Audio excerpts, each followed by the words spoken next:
Hello, good morning.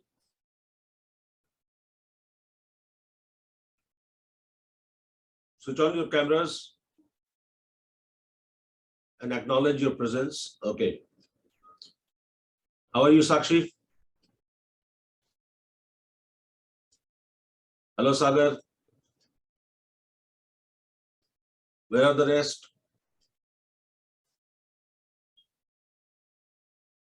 Hi, Neha.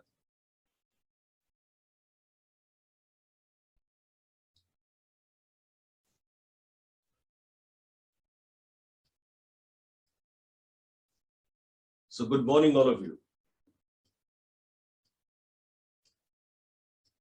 So are we ready to go? Yeah, good morning, Vikas.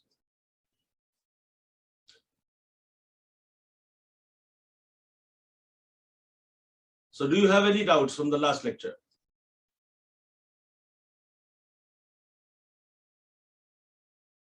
Yeah, good morning. Good morning, everybody.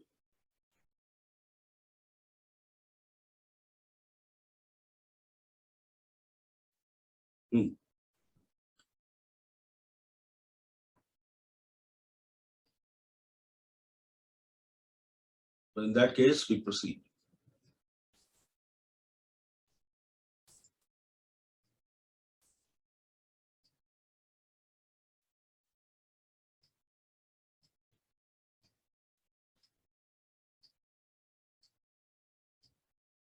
So the third theory from the perceptual group is self-perception theory given by Daryl Ben.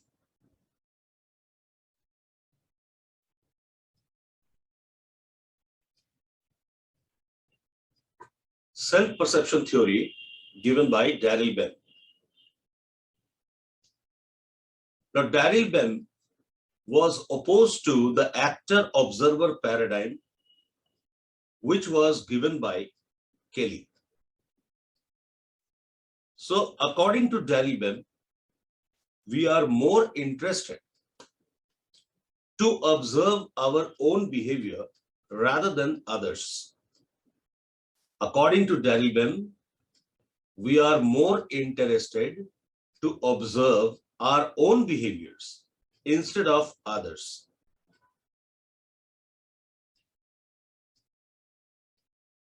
Right?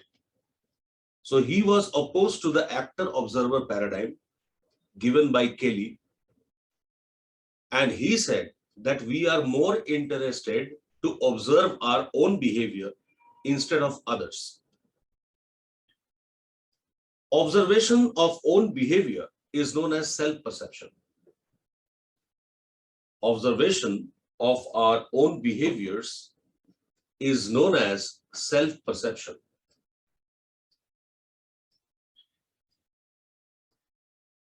Observation of our own behaviors is known as self-perception.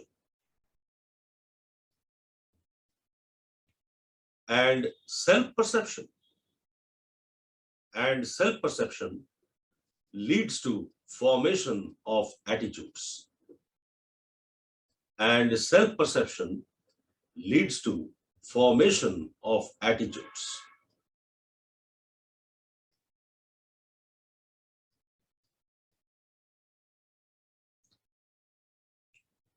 And this self-perception leads to formation of attitudes.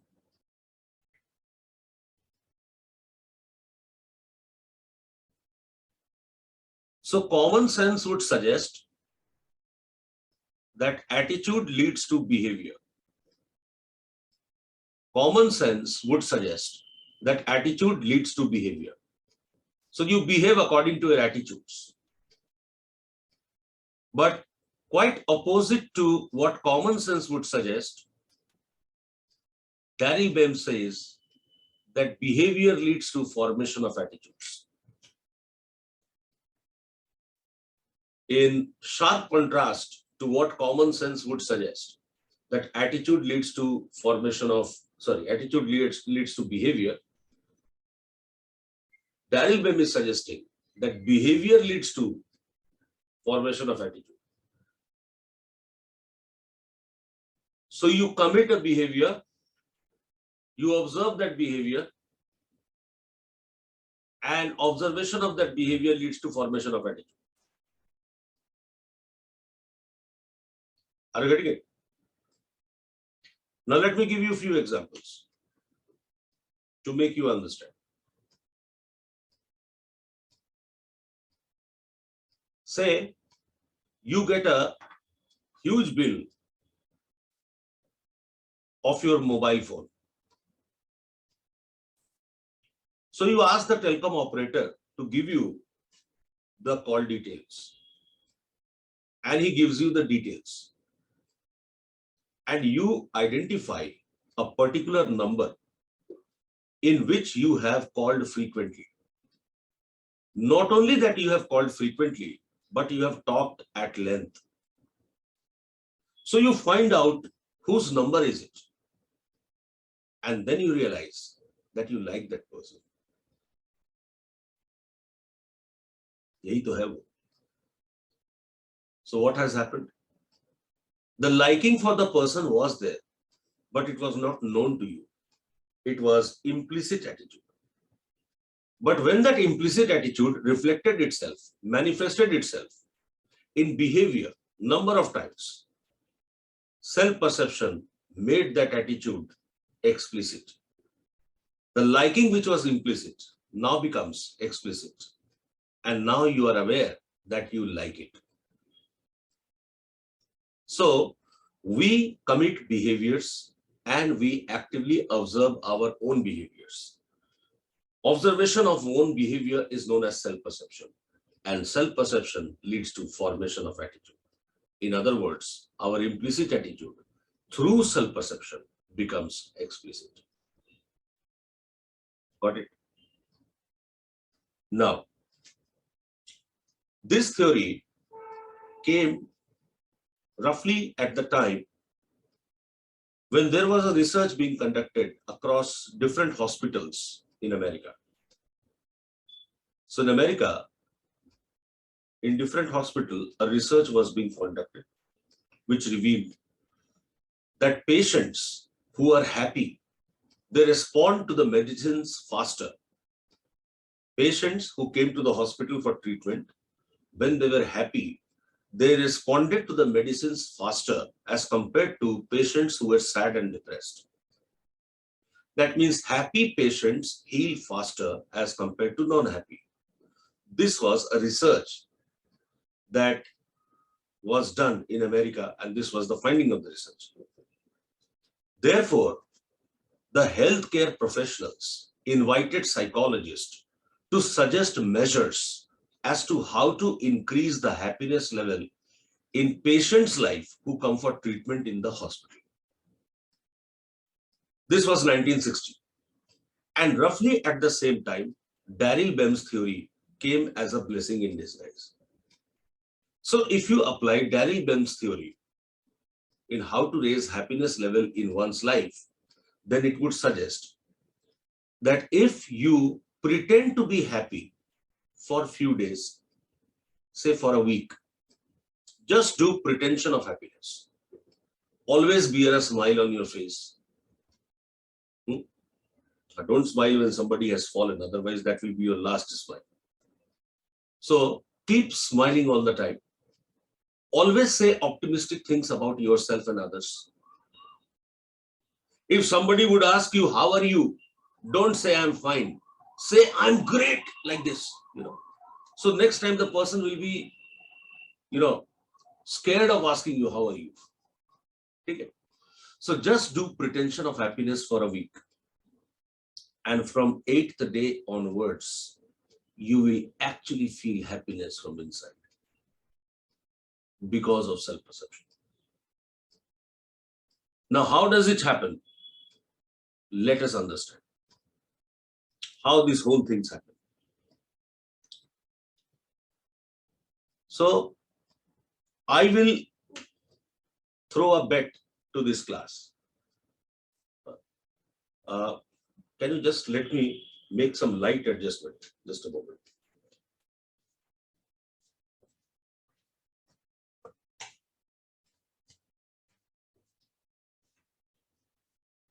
Is it better now?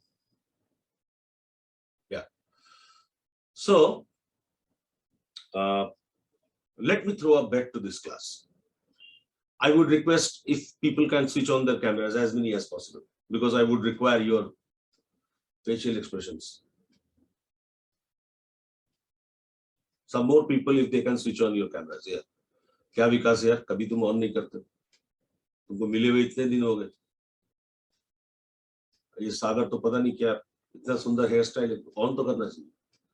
Yeah, Shubh Lakshmi, hello. When you are able to switch on your cameras, why do you keep it switch off?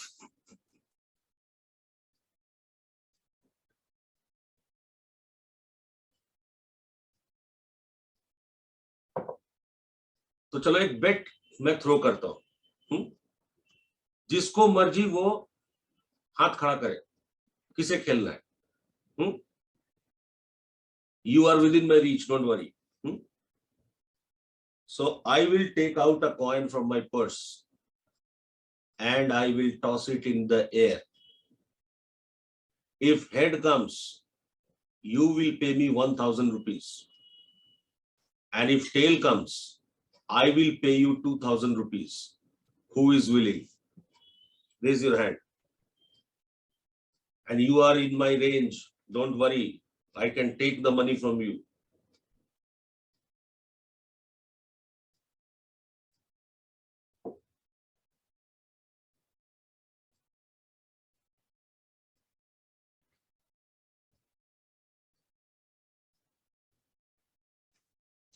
Nobody.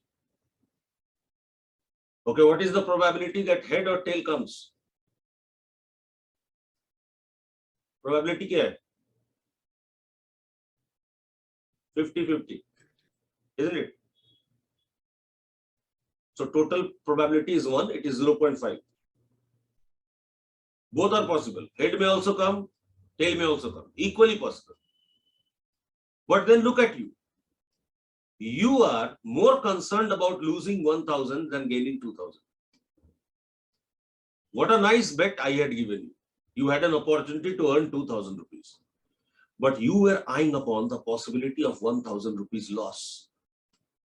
This is the human nature. And this very human nature is known as loss aversion. We are more sensitive to the losses than the gains. We are more sensitive towards the losses instead of the gains. This human tendency is known as loss aversion. So we underestimate the gain and we always overestimate the losses. We underestimate the gain and we overestimate the loss. And that is the reason that why every human being has a persistent complaint with life that I deserve more. You meet anybody, the person will say I deserve more. Sir, why this is? Yes, everybody complain about their life, including me and everyone. It is because we do not remember the pleasant experiences in memory, but we remember the unpleasant experiences for a long time. And as long as we remember the unpleasant experiences, that makes us unhappy.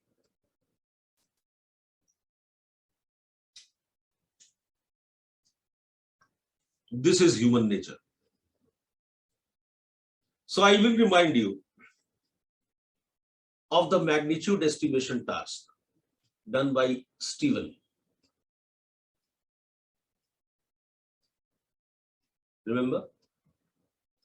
Magnitude estimation task, in which subjects were given a pair of earphones with very soft melodious music, and they were asked to press the buzzer when they find that the music is double in volume, and systematically the volume was raised. The subjects failed to recognize that the volume is double. They pressed the buzzer when the volume was actually triple. Right?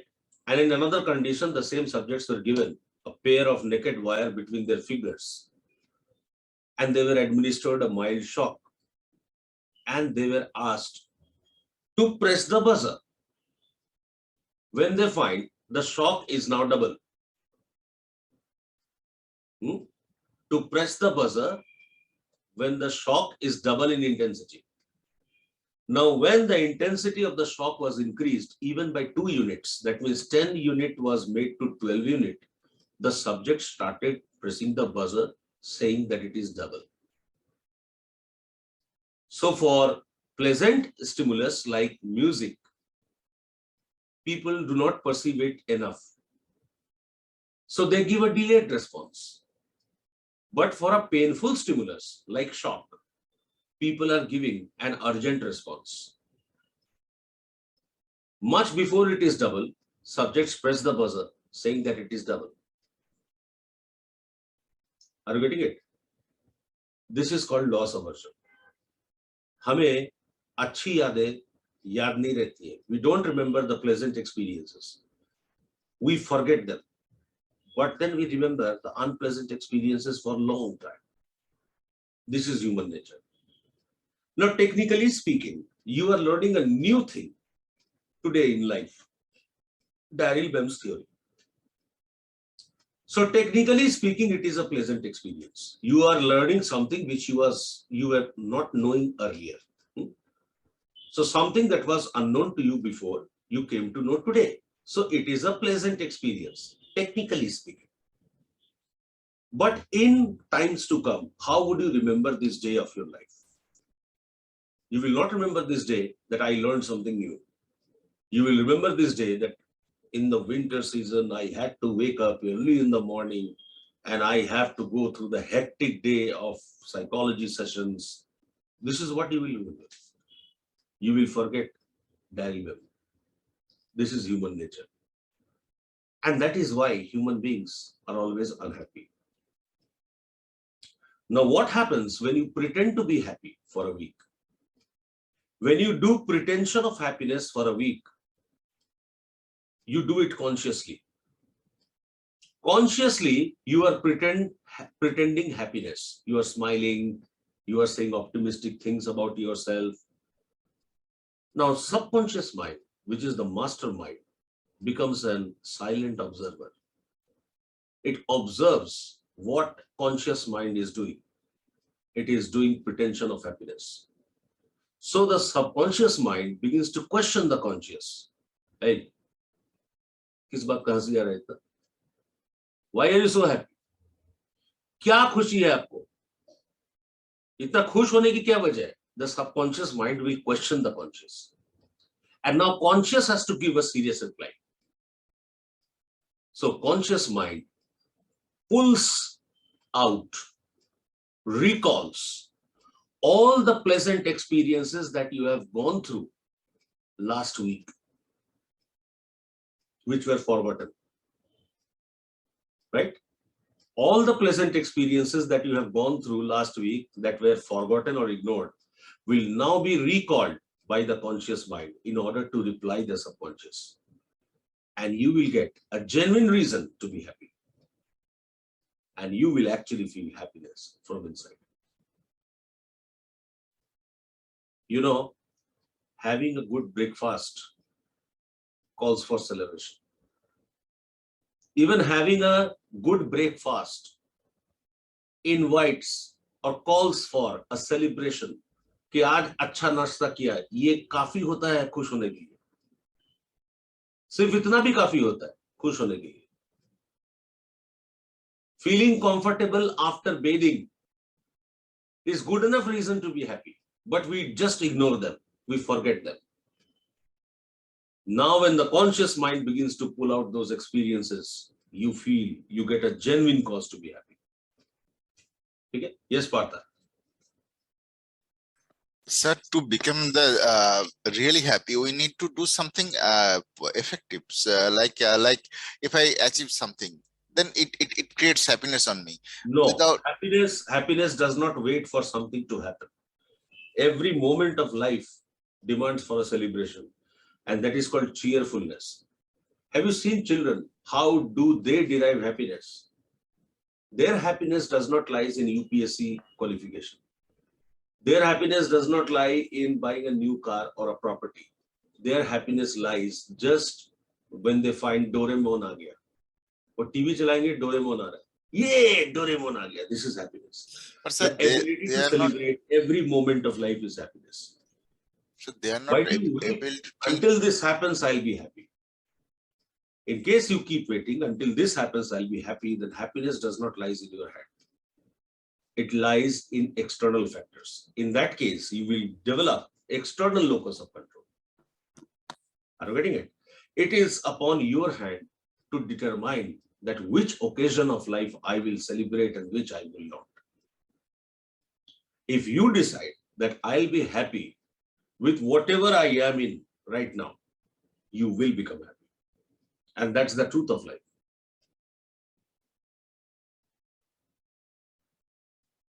Pratibha Rana is asking, sir, was loss aversion? No, loss aversion will come when we come to thinking problem solving. We will again come to loss aversion theory. It was given by Kahneman and Tversky. I'm just applying this theory here, right? Okay. Now, Daryl Web's self-perception theory also talks about factors influencing self-perception.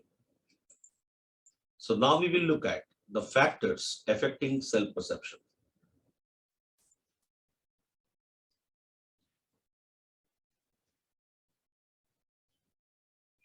Factors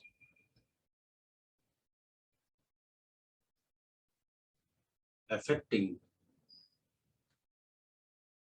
self-perception.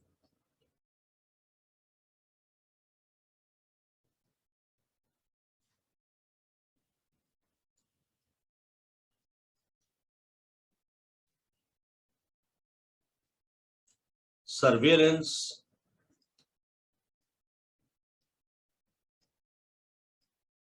external reinforcement,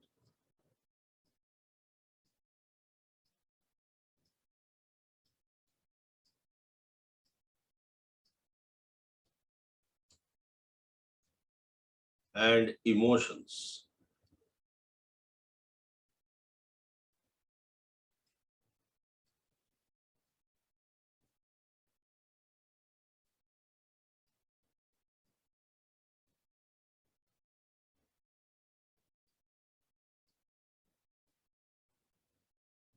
This is not apostrophe S, it is greens, right? Just make it correct. Sir, is it green too then? Green and leper. Greens and leper.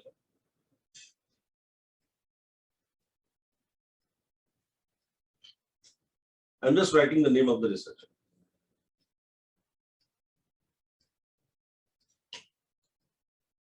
Baum and Valence. Just give me a minute.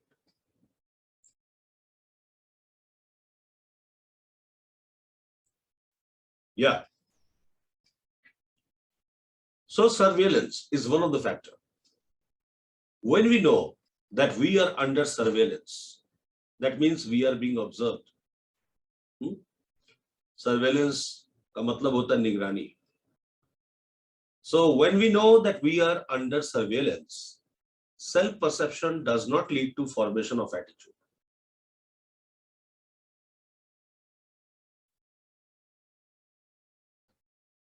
Right? So when we know that we are under surveillance, self-perception will not lead to formation of any kind of attitude.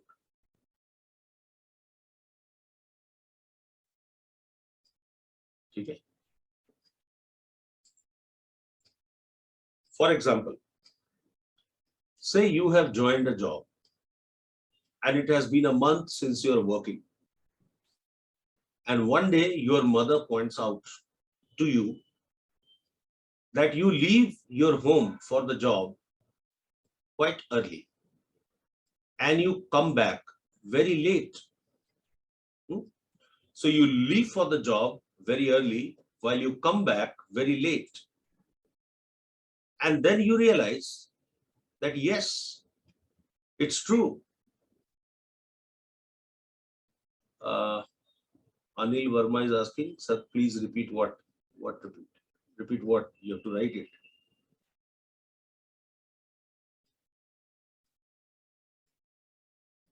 Yes, Anil, what do you want me to repeat? Surveillance. Okay. So listen to me carefully. You won't require to repeat. Surveillance means when we know that we are under surveillance, we are being observed by somebody, self-perception will not lead to formation of attitude. For example, you are working in some company, in some organization for a month, and one day your mother points out to you that you leave for your work quite early from home and you come back very late. And then you realize that you are the first person to step inside your workplace and you are the last person to leave the office. So you are giving extra time in your workplace. So self-perception will take place, which will lead to formation of attitude that it seems I love my work. So there was implicit liking for your work, which now became explicit when you observed it in your own behavior that you are spending extra time without extra money in your workplace. But then, suppose upon self-perception, you realize that I am spending extra time in the office because I am under probation. My job is still temporary. The supervisor is looking at my performance. And whether I'll be permanent or not shall depend upon the appraisal report given by the supervisor. So I'm under surveillance. If this is the self-perception, then you will not develop liking for your work. So self-perception will not lead to formation of positive attitude towards your work in case you know that you are under surveillance. So surveillance is one of the factors. So when we know that we are under surveillance, self-perception does not lead to formation of attitude. Self-perception will lead to formation of attitude only when we know that we are doing it without any surveillance, without any pressure. Clear? Okay. Anil, is it clear?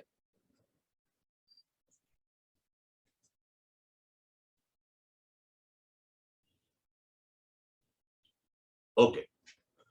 So moving ahead. External reinforcement. Second factor.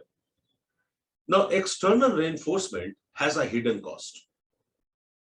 External reinforcement has a hidden cost. And what is the hidden cost? When external reinforcement is given for doing interesting activities. When external reinforcement is given for doing interesting activities or creative activities. When external reinforcement is given for doing interesting activities or creative activities, like pursuing one's hobbies, art, pursuing one's hobbies, art,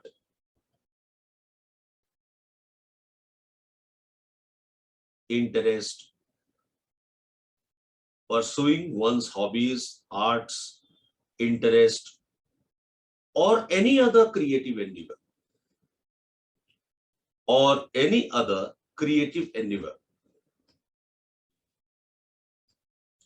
Pursuing one's hobbies, interest, art, or any other creative endeavor. the interest in those activities. The interest in those activities declines. The interest in those activities declines due to self-perception.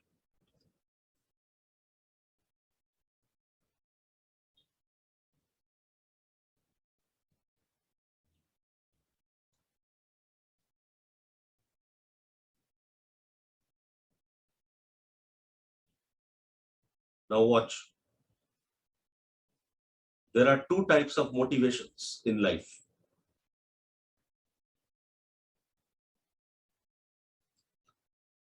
Intrinsic motivation and extrinsic motivation.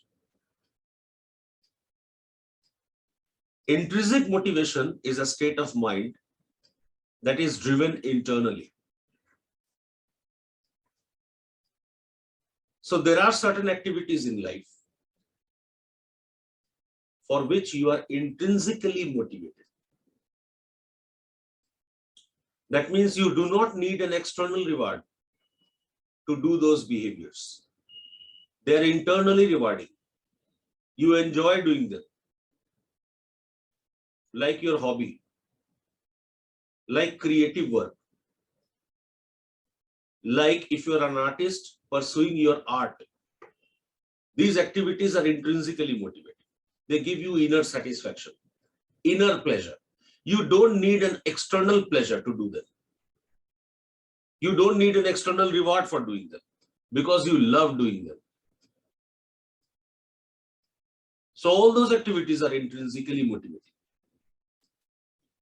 And there are some activities which require external push. They depend upon extrinsic motivation, like your routine work. You will not do your routine work unless you are externally rewarded, because you are not interested in them. For example, your job is a routine work. So what keeps you every day visit the workplace? It is the salary. So in absence of salary, you will never bother to go to your workplace because it is a routine activity. So here your motivation is connected with an external resource, that is salary. Right? So there are two types of activities in human life. Some activities are intrinsically motivated and some are extrinsically. Now, external reinforcement has a hidden cost in a sense that it kills the intrinsic motivation in interesting activities. It kills the intrinsic motivation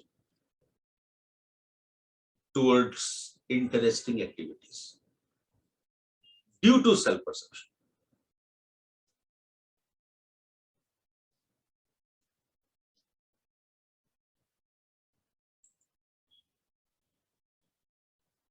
Now, Greens and Leper went to a school and visited a classroom of kids.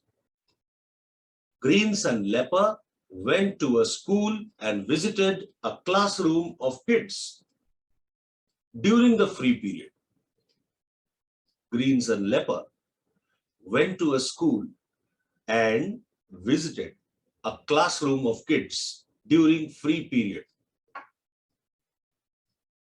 Now, what are free periods? Free periods are those in which kids are allowed to do whatever they like doing. Free periods are those in which children are allowed to do whatever they like doing.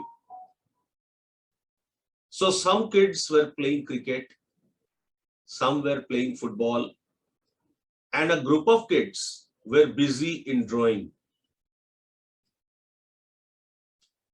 A group of kids were busy in drawing.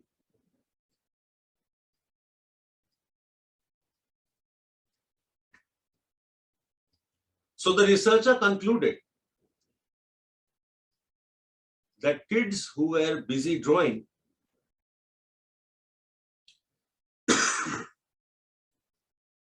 they like drawing.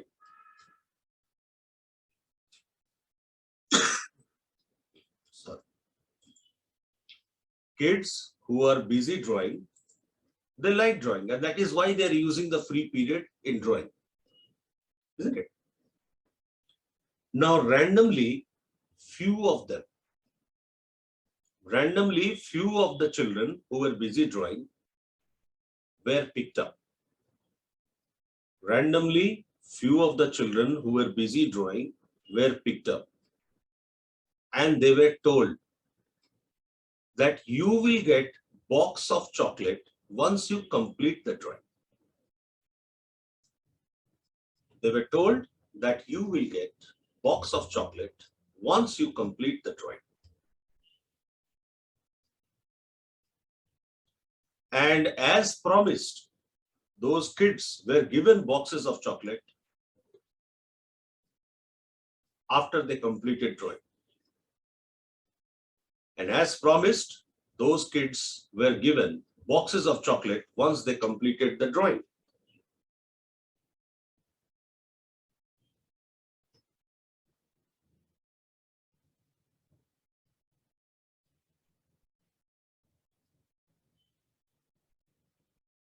Okay. A week later, the researcher revisited the same classroom. A week later, the researcher visited the same classroom and found kids who were given boxes of chocolate last week. A week later, the researcher revisited the same classroom during free period and found the kids who were given the boxes of chocolate are no longer drawing. The kids who were given boxes of chocolate are no longer drawing.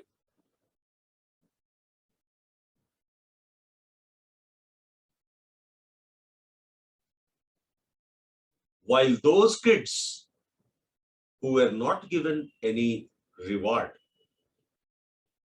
are still drawing. While those kids who were not given any reward are still drawing. Now I ask the class, what could be the reason?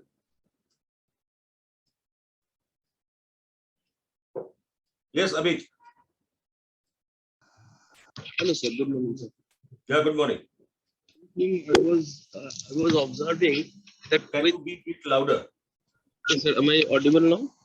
Yeah, you are. So one thing I was observing that with operant learning or instrumental learning or conditioning procedure, if you don't give reinforcement or punishment, after some time the subject doesn't respond, right? If you don't give them chocolate, they will not read, and if you don't punish them, they will do the same thing again. Uh, Maybe that is happening here, How? sir. Kids who were given reward, they are not continuing with the behavior. Now, Just opposite what you just now said. sorry, sir, I didn't get get that part. Huh? Can we repeat? Who were given box of chocolate last week are no longer drawing. Why? Sir, for drawing again, they want chocolate first. Yes.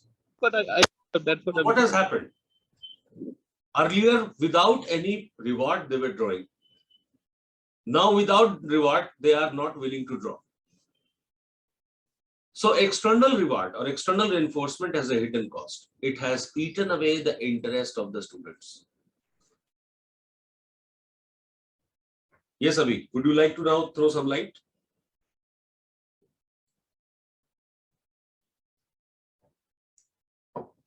Hello? A little bit later, maybe, sir. I'd like to hear what you are saying. No, you're right. You are thinking on the right lines. Sir, See what is happening. So earlier kids were drawing because of intrinsic motivation. They had liking for drawing.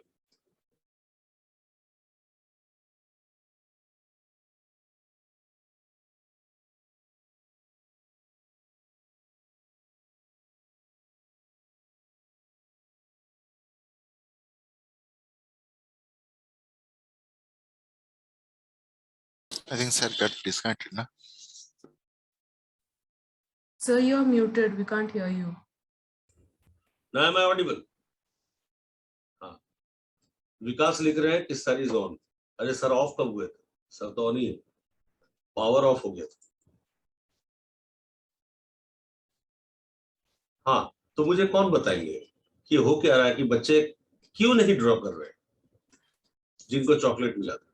Sir, they are expecting again because Yes. So see, think about those kids who were not given any chocolate. Next day, when there was again a free period, they sat to draw and self-perception takes place. I'm drawing. Why am I drawing? Because I love drawing. So the love and liking for drawing continues for those kids who are not given any box of chocolate. But for those kids who were given box of chocolate, next day, when they will sit back to draw, self-perception will take place. Why am I drawing? Because last day I got a chocolate box. Today there is nobody to give me chocolate box. So why should I draw?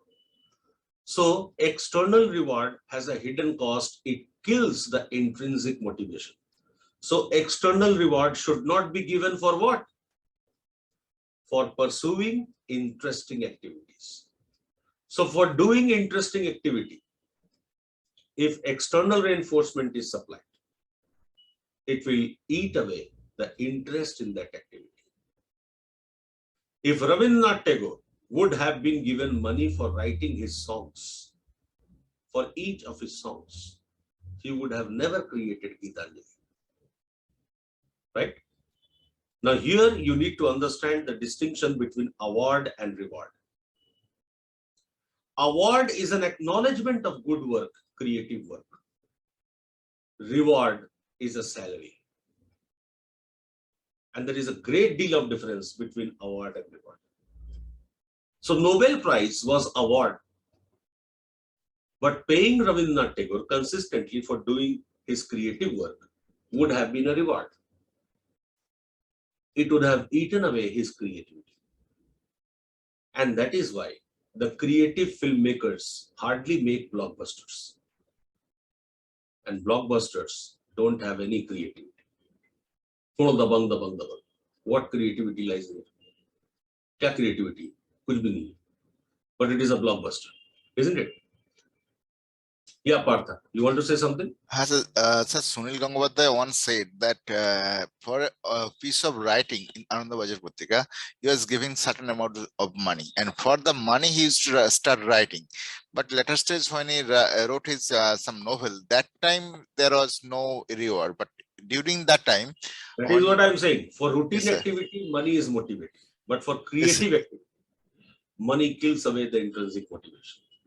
Okay, that is why you will see the new cricketers who join the Indian cricket team during initial years of their career.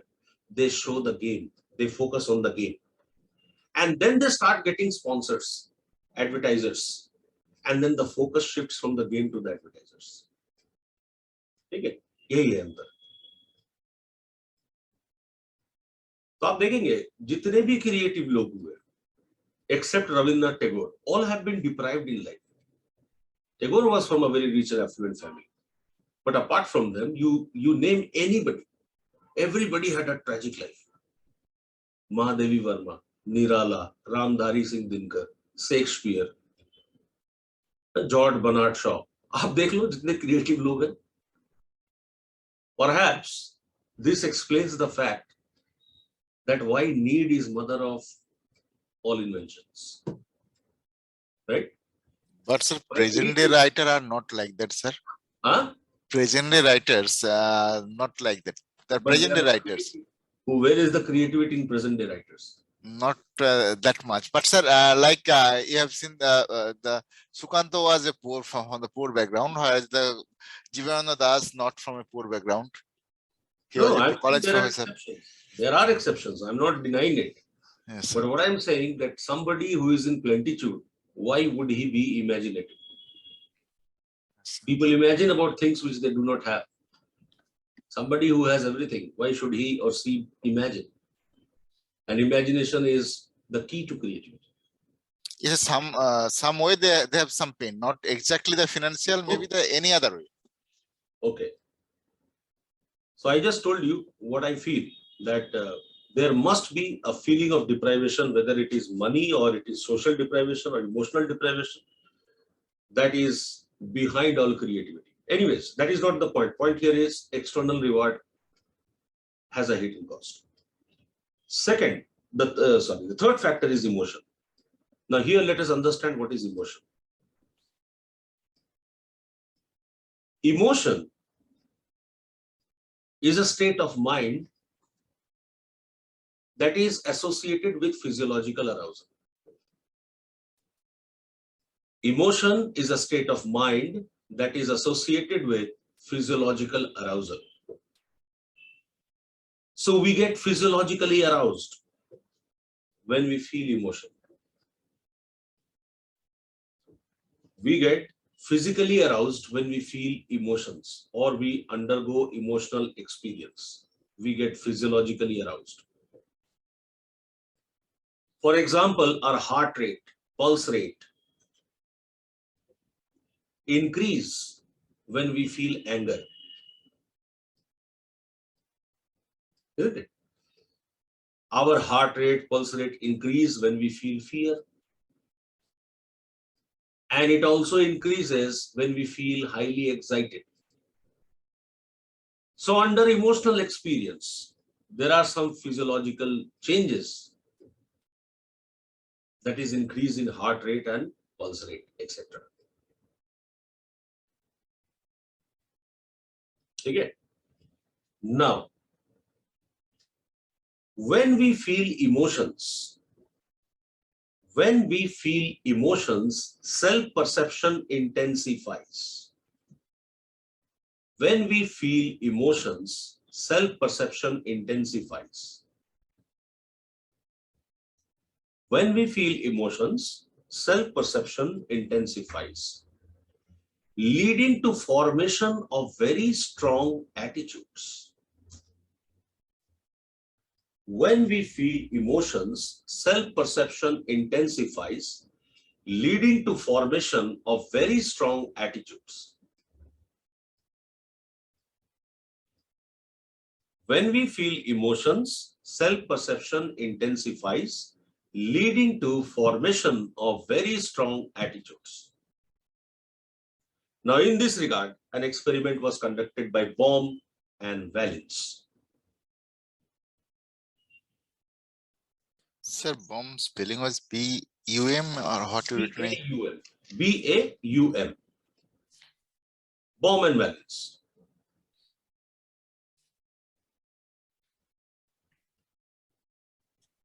Okay. So in this regard, an experiment was conducted by Baum and Valens. They invited the college goers. They invited the college students, the college goers, and gave them a pair of earphones which were connected with a machine.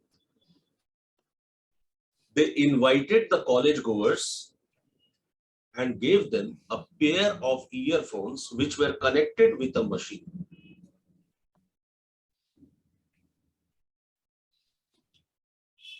And they were given a pair of earphones that were fitted to a machine, that were connected to a machine.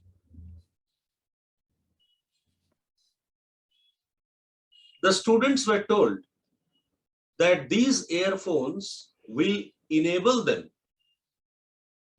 to hear.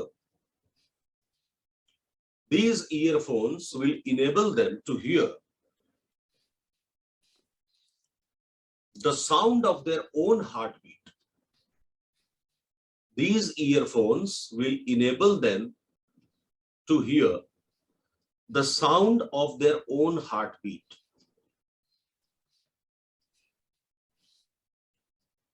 But in reality, the sound of heartbeat was produced and manipulated by the researcher himself.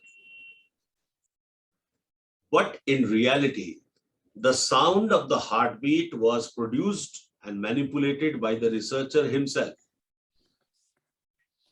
तो झूठ बोला गया students. They were lied that you will be able to hear the sound of your own heartbeat with the help of these earphones. Got it? Now, as the college students heard the so-called heartbeat sound, which was actually produced by the researcher, as the college goers heard the sound of the heartbeat, which was actually produced by the researcher, they were shown, as the college students heard the sound of the heartbeat, which was actually produced by the researcher, they were shown some erotic photographs from Playboy magazine on the screen. They were shown some erotic photographs from Playboy magazine on the screen.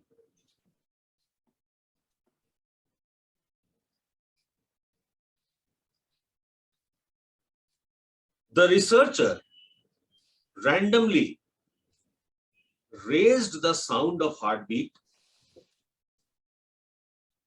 The researcher at random raised the sound of heartbeat against some of the photographs. The researcher at random or randomly raised the sound of the heartbeat against some of the photographs.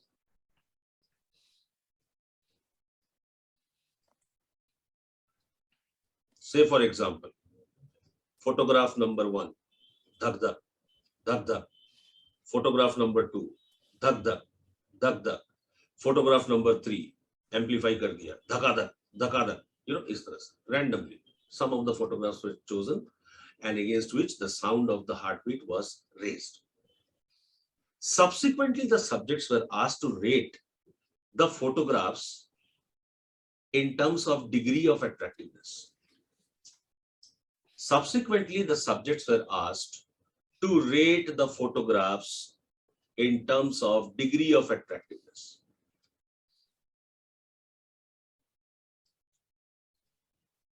Subsequently, the subjects were asked to rate the photographs in terms of degree of attractiveness.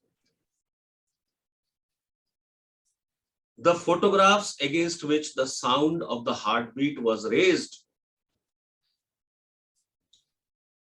the photographs against which the sound of the heartbeat was raised were rated to be most attractive. The photographs against which the sound of the heartbeat was raised were rated to be most attractive due to self-perception. Sir, what is the last sentence?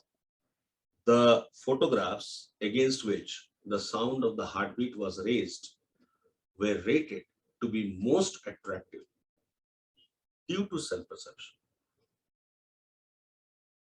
So the college students went through self-perception, that why my heartbeat is raising. And the answer lies in the environment, the photograph. Maybe because the photograph is very attractive, that is why my heartbeat is raising. Are you getting it? So when we experience emotions, self-perception intensifies, leading to formation of very strong attitudes. And this explains the phenomena. This explains, oh my God. No, I have to, just a moment. The note is missing, just a moment. This explains the phenomena of esprit de corps.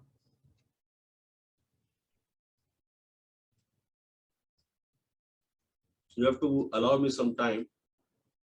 Because of that power failure, the note has disappeared. Reopen the note.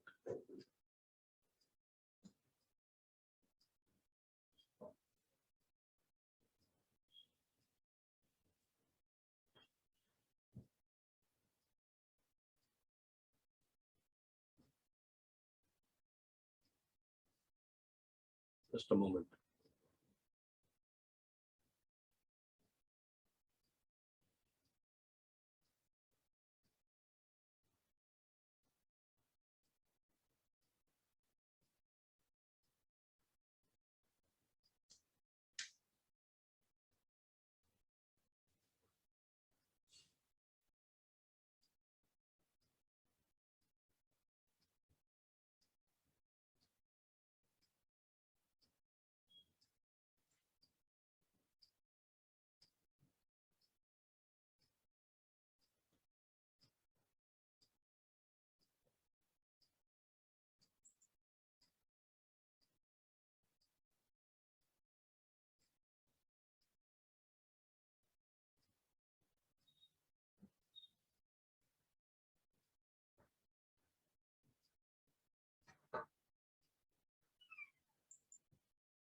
Hmm.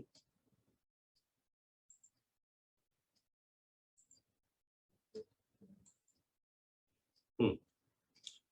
This explains the phenomena of esprit de corps. Now, what is esprit de corps? It is found in the armed forces between the soldiers. So, after the Second World War, the psychologists became curious to know that what was the reason behind the success of German army. How could German soldiers fight so bravely? How could German soldiers fight so bravely? How is it possible that human beings can be so much desperate and so much daring to sacrifice their life? And it was found that German soldiers did not fight for their nations. The German soldiers fought for their buddies. The German soldiers fought for their buddies. This is called esprit de corps. कभी भी इसको corps नहीं पढ़ेंगे, corps बोलेंगे, corps. So they fought for their buddies, fellow soldiers. And that is why you will find that there is regimentation in armed forces. Like in Indian Army, you have Gurkha Regiment, Jat Regiment, Assam Rifles, isn't it? Punjab Regiment. So why these regiments? Because soldiers who belong to the common regiment, the same regiment, they develop a very strong positive attitude towards each other. Now see how. Because soldiers spend very heightened state of emotions.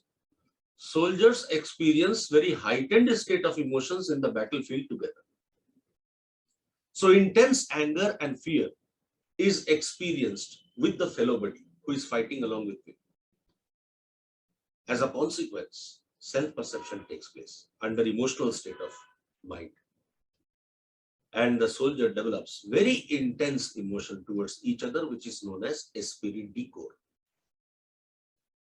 So if a soldier is captured by the enemy and tortured physically, then after a particular point, he will break psychologically. No soldier can withstand physical pain beyond the point of time. So he will be willing to do whatever the enemy is asking. But what he will be last doing is revealing the plan of his battalion. He will not reveal the plan of his battalion. Okay? This is called esprit de corps. So the person with whom you have spent the most difficult moments of life, that person will be a friend forever. You can never break away with that person because of esprit de corps. So when you experience heightened emotions, the person along with whom you experience that heightened emotion, you develop extremely strong attitude toward. समझ रहे? Now this is self-perception theory, and that was the final theory of perceptual group of theories. And now coming to another theory that comes from a specialized branch of psychology called social physics.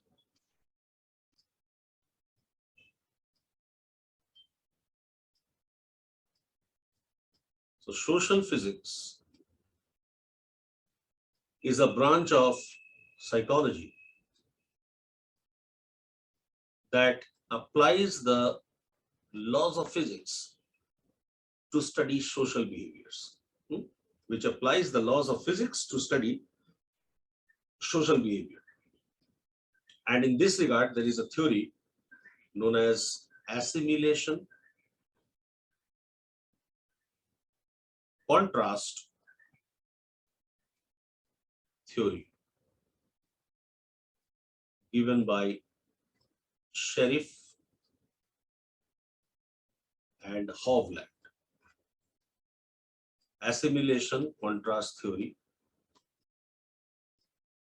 given by Sheriff and Hovland. So I am making a diagram. First of all, you make this diagram. This is individual I.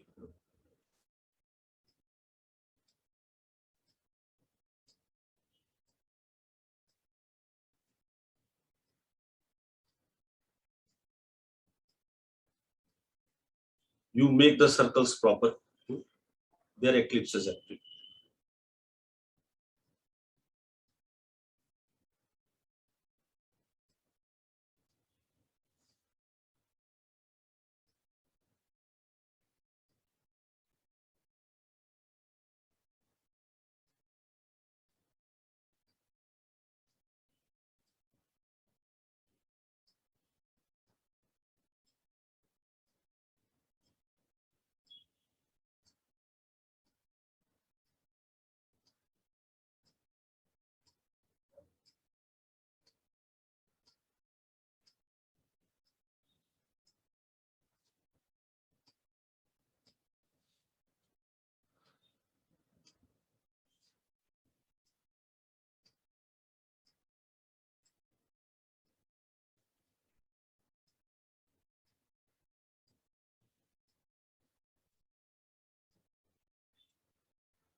You make the diagram and then I'll join you.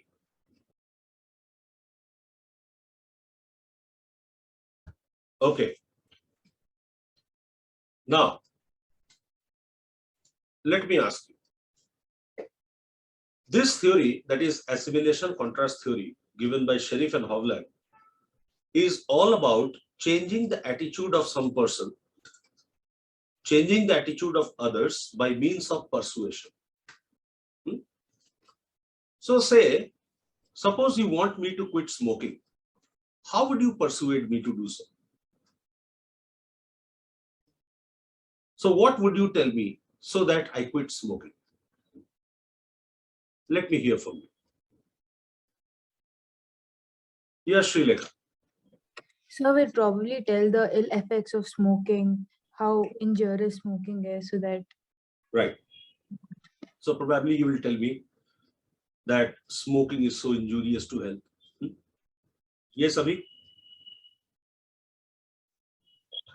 Sir, these things you had covered in ethics class, right, sir? In persuasion. So, should I not cover it here? Of course, sir, but I know the answer also. You know the answer. So, basically, you will give me a message. You will give me a message which is different from my pre-existing attitude about smoking. You will say it is injurious to health. You can say it pollutes the air.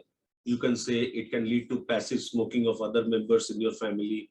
You can say it eats away your hard-earned money, isn't it?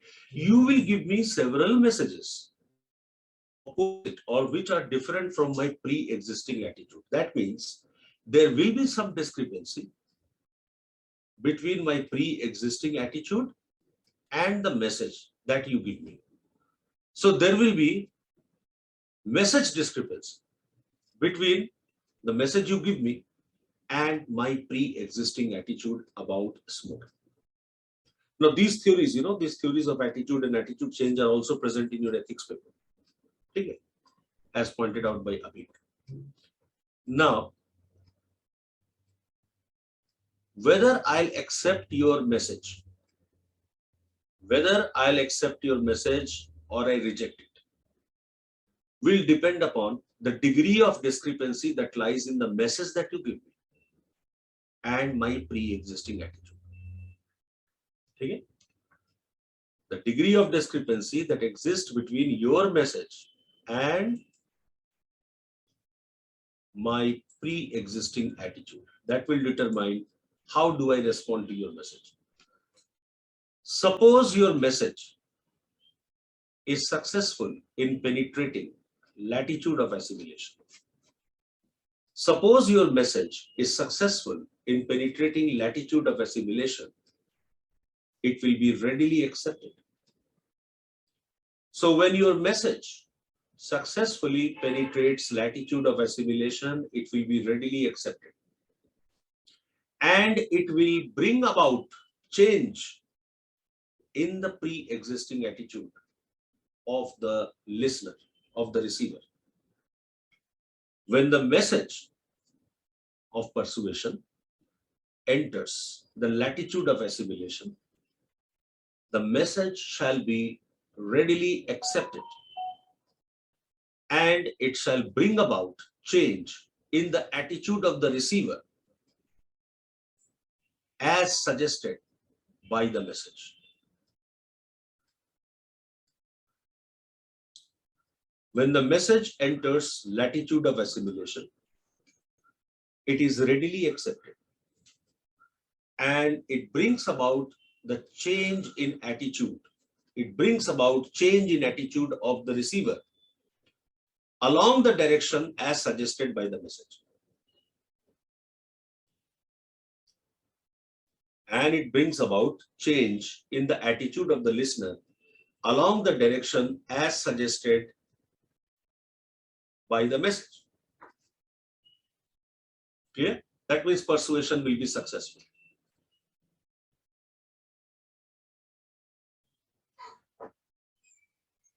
Now, when the message enters latitude of indifference, when the message enters latitude of indifference,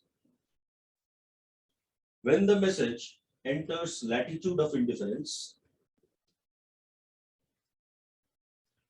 when the message enters latitude of indifference, it will be ignored. When the message enters latitude of indifference, it will be ignored and it shall not bring about any change in the attitude of the receiver.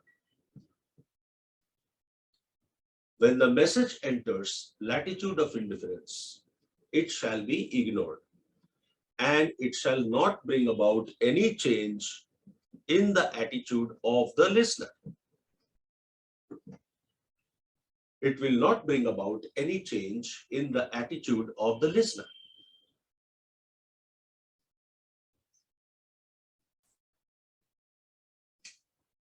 And if the message enters latitude of rejection, and if the message enters latitude of rejection, it shall be contrasted. And if the message enters latitude of rejection, it shall be contrasted.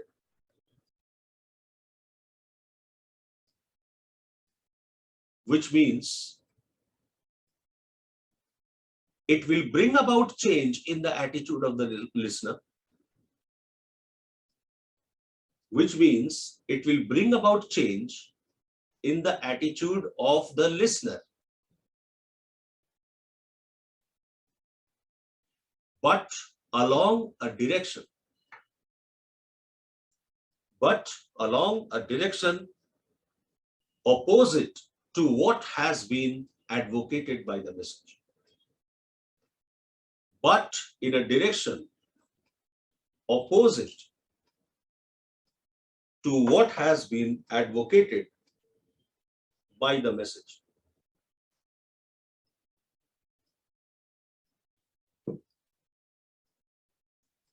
So if the message enters latitude of rejection, it shall be contrasted, which means it will bring about change in the attitude of the listener, but along a direction opposite to what has been advocated by the message, which is known as boomerang effect. Boomerang is a weapon which, if hit on an object, comes back to you. You must have seen Mowgli, chaddi pehen ke phool khilai. That chaddi pehen ke phool khilai used to carry boomerang. Okay.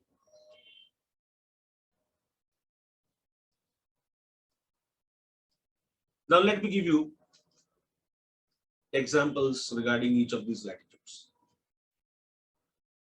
Say, for a minor stomach ache, someday I visit a doctor. I make a casual visit to a doctor. And the doctor discovers that I am a chronic smoker. And he advises me to quit smoking. Now I tell the doctor that, sir, please don't make the treatment painful than the disease. Give me some medicines, but don't ask me to quit smoking. Because smoking is now an integral part of my personality. I have been doing it for so many years now. Okay? And the doctor very rudely tells me, if you do not quit smoking, you will not survive more than 6 months. So I rise up from my chair and I tell the doctor, I was smoking 20 cigarettes per day. From today onwards, I shall be smoking 40 cigarettes per day. And I will see you after 6 months. And that's a challenge. So what happened to doctor's message? Where did it enter? Latitude of rejection.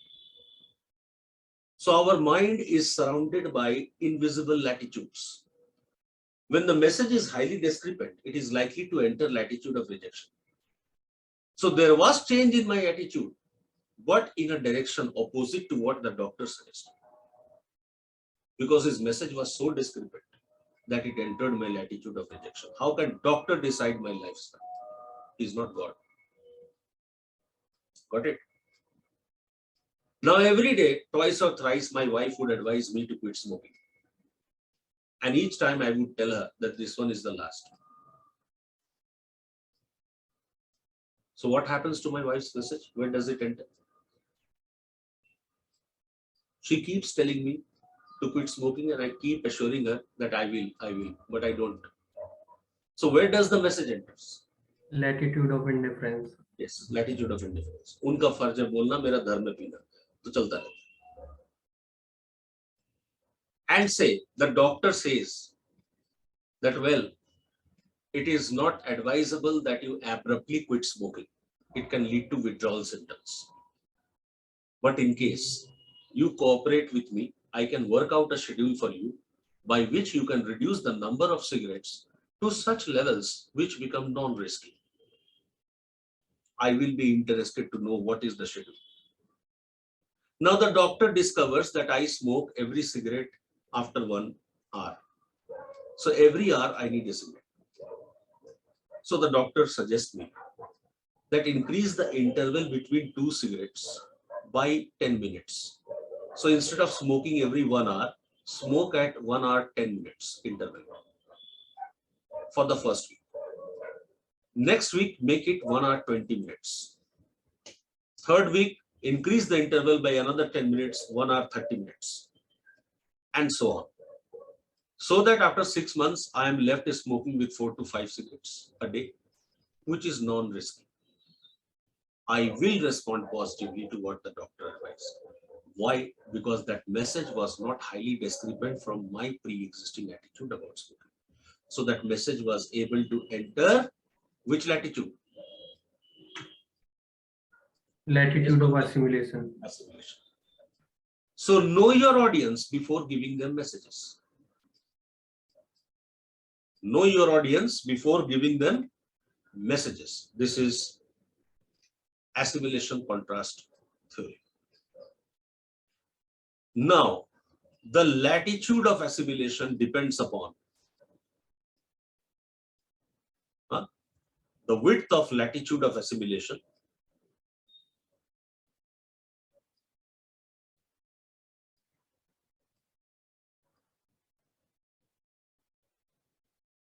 depends upon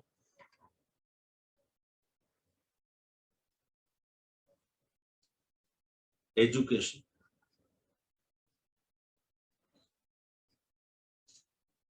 Educated people have a wider latitude of assimilation as compared to non-educated.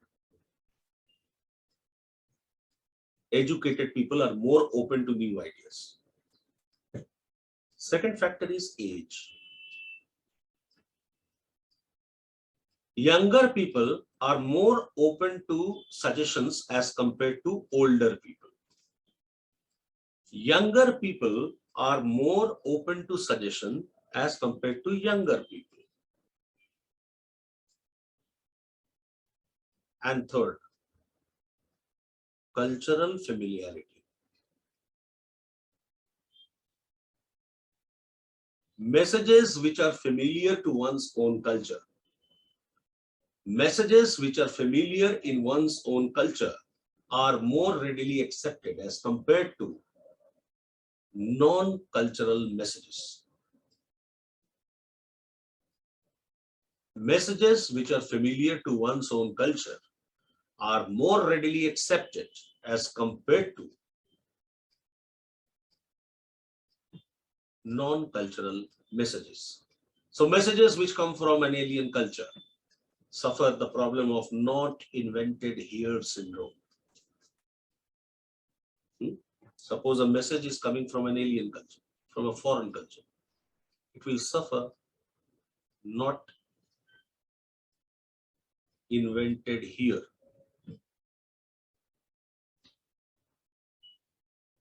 syndrome.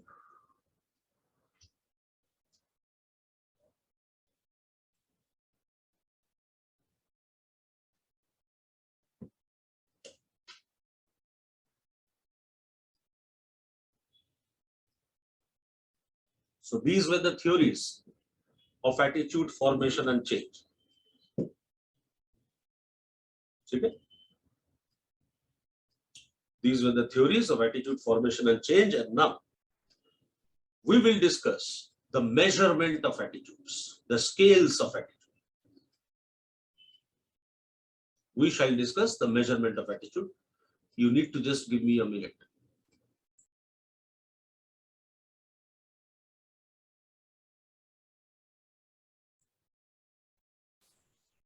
Okay. Resuming.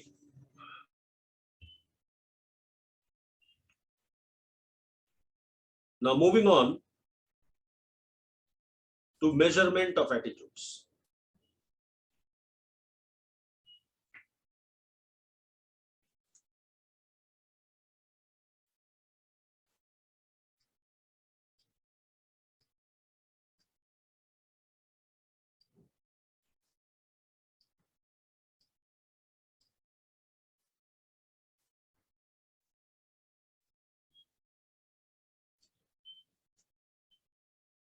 The measurement of attitudes can be done through various mechanisms, through various skills. And because attitudes are part of personality, the scales sometimes are common in measurement of attitude and measurement of. So I present you with Campbell's classification.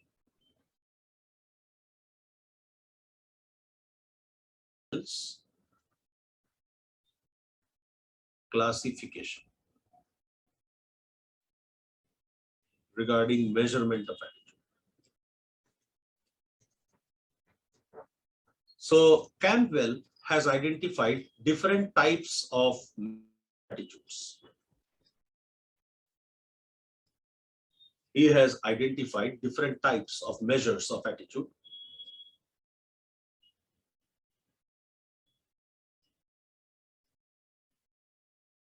So there are some scales which are disguised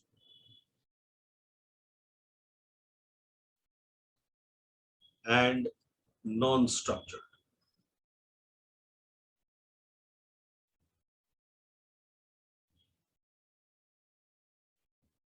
Now here there are two technical terms, disguised and non-structured.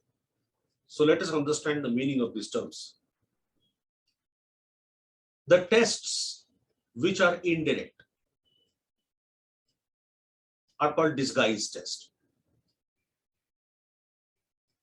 So they measure something else, what they appear to measure.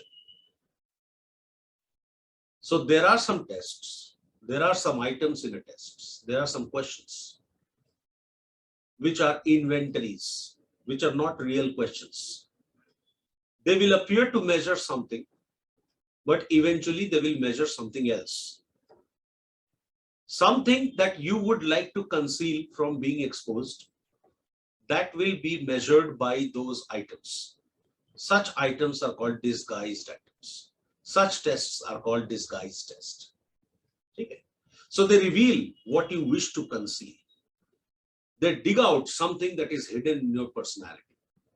Say your hidden attitudes, the attitudes that you would not like to reflect, that you would not like to reveal. They can be measured by means of disguise test. Okay. For example, a boy might show in public that he is in favor of gender equality. He has pro-women attitude, but in reality, he does not like to share equal status with the female gender. Now, this is something which he would like to conceal. Now, there are some tests of attitude which will reveal those hidden motives or hidden attitudes that the boy is trying to hide. Such test will be called disguise test. And the term structured means pre-planned questions, pre-formatted questions. So when the questions are pre-planned, they are pre-designed, they are sequenced in a particular order before the administration of the test. Such tests are called structured. So when the questions are pre-planned, pre-printed, pre-decided before the administration of the test, we call them structured tests. So structured test will have predefined questions. The questions will be presented in the pre-decided order of presentation. So the examiner cannot manipulate the questions, cannot change the questions on the spot. The questions have been pre-designed. They are fixed in nature. Such tests are called structured tests. And obviously non-structured test means there is no previous planning about which questions to be asked and in which order to be asked. So disguised and non-structured test. Here, the questions are disguised in nature and they are also non-structured. For example, projective test.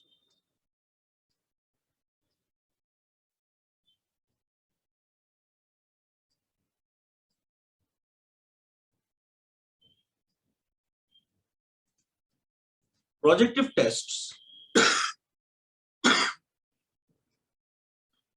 are designed to measure the ego defense mechanism. Projective tests are designed to measure the ego defense mechanisms involving projection.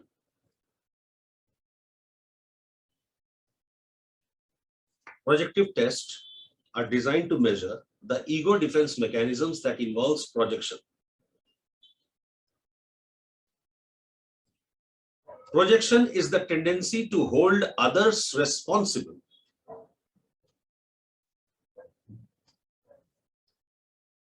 Projection is defined as tendency to hold others responsible for personal inadequacies and shortcomings. Projection is the ego defense mechanism that involves tendency to hold others responsible for personal inadequacies and shortcomings.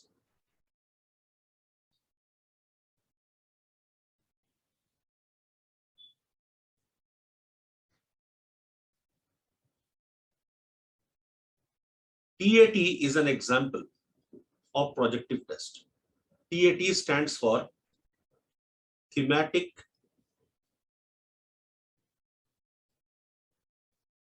apperception test. So how many of you have participated in NDA exam, NDA or IMA exam, CDS exam?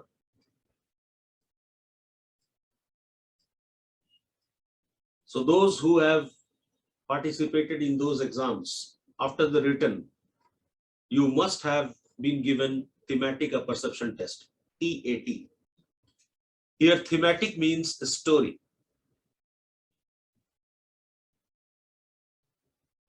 Apperception means readiness to perceive.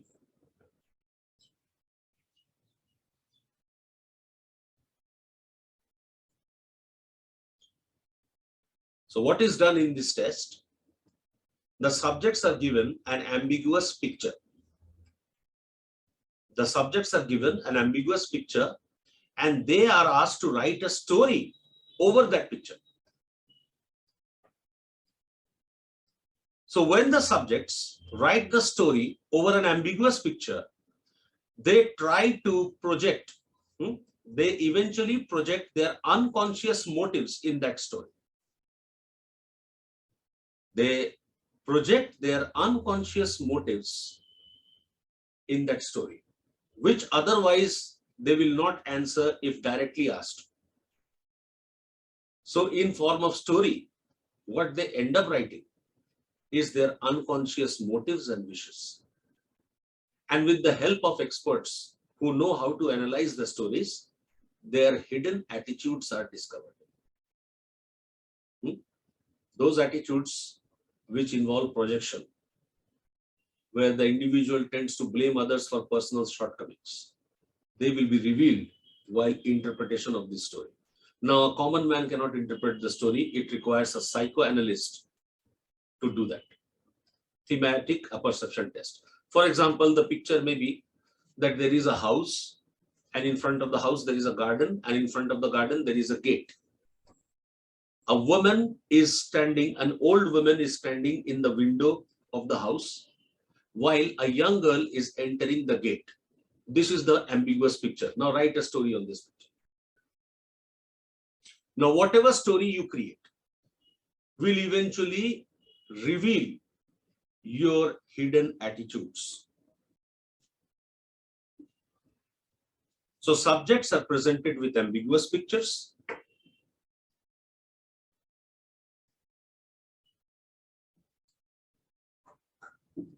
And they are asked to create a story on the ambiguous picture. In the process, the subject express their implicit attitudes. In the process, the subjects express their implicit attitudes.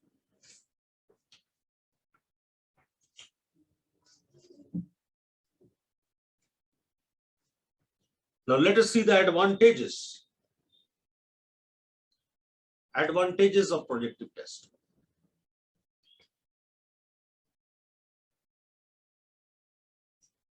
Advantage number 1. It not only measures attitudes, implicit attitude, but it also gives a global measure of personality. It also gives a global measure of personality.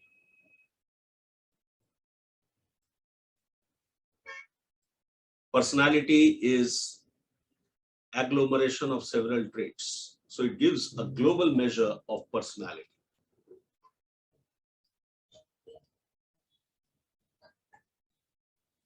Second, the implicit attitudes, that is attitudes lying in the unconscious,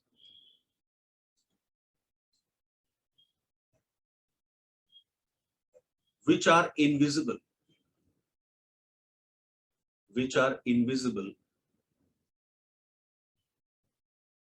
in self-report inventories.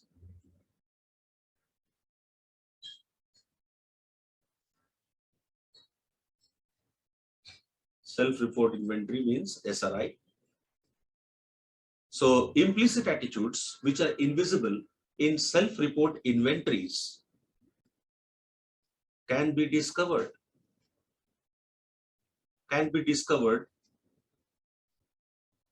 in projective test.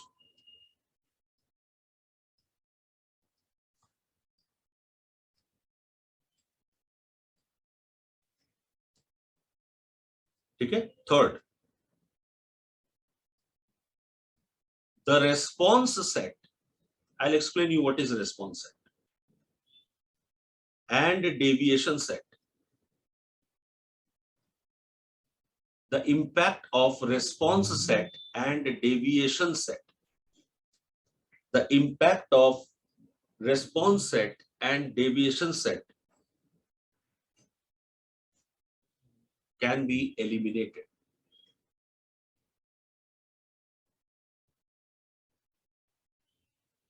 The impact of response set and deviation set can be eliminated. Now you understand what is response set and what is deviation set. Suppose you are given multiple choice question format as you get in your prelims exam. There are some people who have a set pattern of responding. Okay?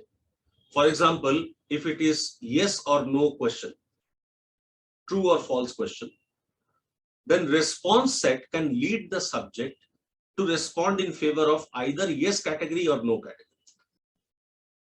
So some people have the habit of saying yes most of the time. They are called yes sayers. And some have the tendency to say no. They are called no sayers, the denial category. So suppose the question is in yes and no format. Subjects may respond not by expressing their true attitude, rather subject may be guided by their habitual response. Either they will end up saying yes to all the questions or they will end up saying no to all the questions. Why? Because their mind is under the influence of response. And this will deform the result of the test. Likewise, there are some test takers who suffer deviation set. Now, what is deviation set? It is the tendency to respond in favor of a deviant category instead of the known ones. It is the tendency to respond in favor of a deviant category, of a different category instead of the known ones.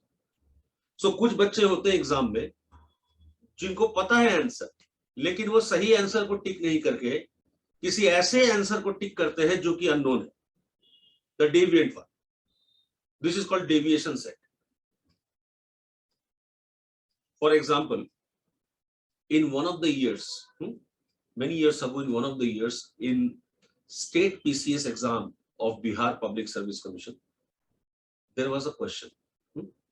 What was the question you just listened to? The question was, इनमें से किसका अंडा सबसे बड़े आकार का होता है? Which of the following eggs is largest in size? A, hen, मुर्गी. B, duck. ठीक है? C, ostrich. D, horse. मुर्गी, बतख ऑस्ट्रिच, शुतुरमुर्ग या घोड़ा? Many students responded in favor of घोड़ा. Why? Because it was a deviant category. हो ना हो इसी में आंसर छुपा है. BPSC इतना बेवकूफ सवाल थोड़ी पूछ सकती. BPSC cannot ask me such a stupid question. So घोड़ा must be the hidden answer. And many students committed that error that they responded in favor of horse. Horse's egg is the largest in size. So this is deviation set. Yeah, Partha, you want to say something? Sir, deviant set is because of this overthinking. Because sometimes Yeah. When how can I be so sure of the answer? How can the answer be so obvious? So let me respond in favor of the most non-obvious category. This is deviation set. Are you getting it? Now in projective test, there is no chance that subject will be guided by response set or deviation set. Why? Because their implicit attitude is being measured. Okay. Now limitation of projective test.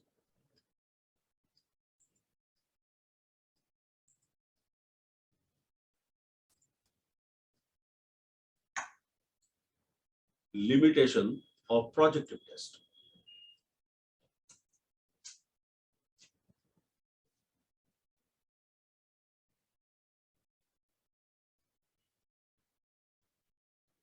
Remember, projective test is also a test of personality, right?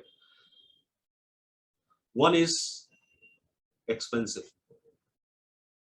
You need an expert both for administration as well as scoring. That is interpretation. Second, it is time consuming.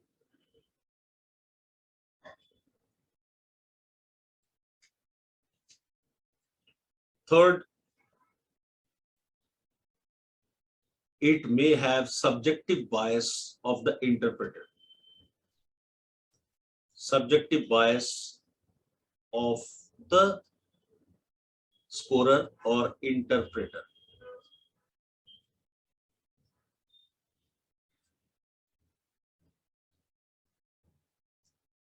Fourth, non-availability. Non-availability of norms. What are norms? Norms are average performance record for comparison.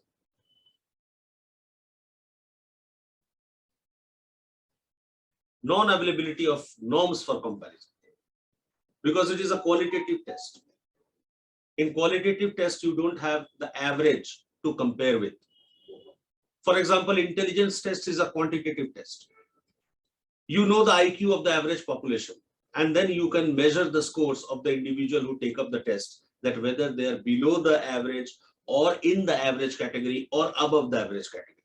But when it comes to qualitative tests like personality, personality cannot be quantified in terms of averages. You cannot say that he is average personality. Every personality is unique. So there is non-availability of norms for comparison, that where do you stand within the general population. Number 5, the reliability of projective test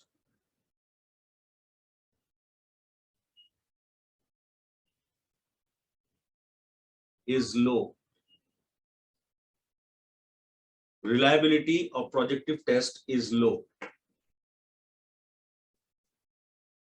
I'll explain you what is reliability. And validity of projective test is also low.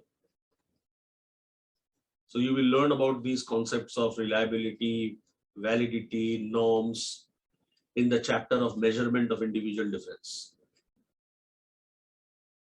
Let me just give you a brief idea about what is reliability. Reliability means the consistency of scores upon repeated measurements. Reliability implies consistency in scores upon repeated measurements. So when the same test is administered twice or thrice, whether the subjects who take up the test stand on the same rank and position. Okay? So first time when I take the test, Neha is first, Pankaj is second, Partha is third. Second time when I repeat the test on the same subject, I find Pankaj is first, Partha is second, and Neha has come third. That means my test is not reliable. It is not yielding consistent pattern of scores. So in projective test, when the same subject is asked to create two different stories by over two different ambiguous pictures, two different interpretations may come. So reliability is compromised. And obviously, validity is also low. Validity of the test is defined as truthfulness of the test. To what extent the test measures what it intends to measure is called validity. To what extent the test measures what it intends to measure is known as validity.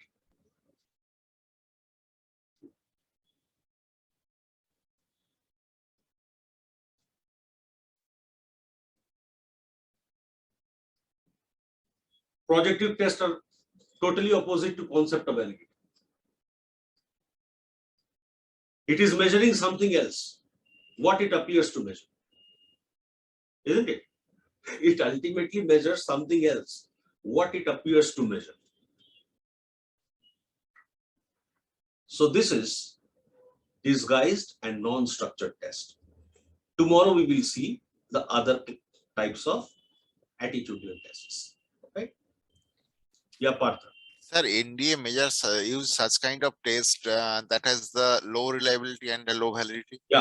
Yeah, because it is a very highly specialized job. It involves great deal of risk. So we would not allow any kind of wrong selections. That is why we adopt this projective test.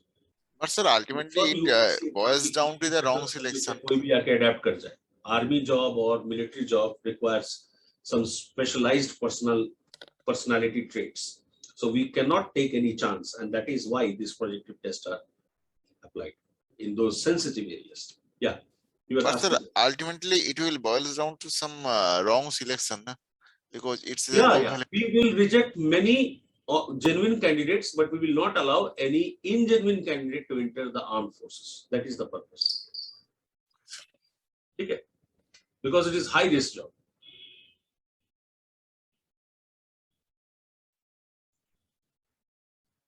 If it is too good to be true, most probably it is.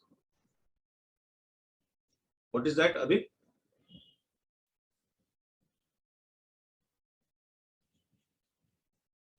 Okay. Yeah, Abhi. Sir, you were saying that example about that horse and that one where we think that if this is the one that is different from all, we go for that. Exactly. That is deviation. I have a policy that if it is too good to be true, then most probably it is. And you said Castaway, sir, by Tom Hanks. Sorry?